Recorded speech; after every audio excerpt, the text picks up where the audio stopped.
Sécurité des citoyens, halte à la criminalité étrangère. Réunis en congrès à Neffels le 1er mai 2010, les délégués de l'UDC suisse ont adopté une résolution. La statistique policière criminelle est claire. Près de la moitié des délits sont commis par des étrangers. Dans les délits graves contre la vie et l'intégrité physique, la quote-part des étrangers dépasse généralement 50%. Pour l'UDC est de toute évidence que ce sont aussi des conséquences d'une immigration incontrôlée qui s'est renforcée depuis l'adhésion de la Suisse aux accords de Schengen et de Dublin en 2008.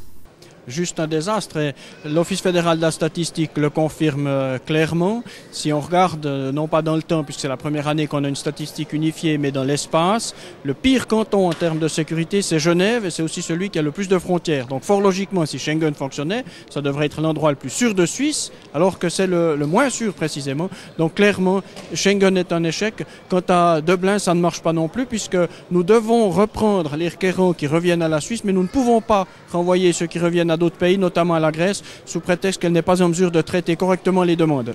L'UDC critique aussi la politique concernant les sans-papiers. Pourquoi ? Je crois que nous avons un problème aujourd'hui. La gauche a utilisé la problématique de l'apprentissage pour les sans-papiers pour lancer un nouveau débat sur la politique migratoire qui est celle de la régularisation de tous les sans-papiers en Suisse. Je crois qu'il faut être conscient qu'on a plus de 150 000 personnes qui vivent de manière illégale dans notre pays. Et une telle démarche serait catastrophique pour nos assurances sociales, pour notre tissu social et bien sûr conduirait à la paupérisation de notre pays. L'UDC doit dire non à une telle démarche, nous ne pouvons pas accepter cela. Les délégués de l'UDC ont adopté une résolution concernant la criminalité étrangère. Quel est le contenu, l'objet de cette résolution ?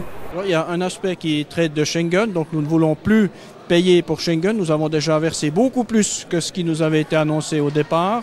Nous ne voulons plus reprendre systématiquement l'acquis Schengen puisque ça nous oblige à revoir de manière non démocratique nos propres lois. Nous voulons avoir un bilan, mais un bilan objectif du résultat de Schengen et en fonction des résultats de ce bilan, étudier la possibilité de quitter Schengen, puis dans un autre domaine, nous refusons de légaliser l'illégalité, c'est-à-dire d'octroyer des places d'apprentissage aux sans-papiers. L'Assemblée des délégués de l'UDC soutient pleinement l'initiative UDC sur le renvoi des étrangers criminels et rejette le contre-projet qui lui a été opposé par le Conseil des États. Quel est le problème avec ce contre-projet ? Finalement, la chose la plus importante qu'il faut dire, c'est que l'UDC ne peut pas se renier elle-même. Elle a lancé une initiative qui a eu beaucoup de succès, qui a récolté beaucoup de signatures. L'UDC ressent ici un mandat clair de la population d'ancrer quelque chose dans la Constitution. Il nous apparaît très important de le soumettre tel quel au peuple et de ne pas lui opposer une version qui est un peu modifiée, qui n'irait pas forcément dans la Constitution et qui changerait certains points qui nous paraissent les plus importants.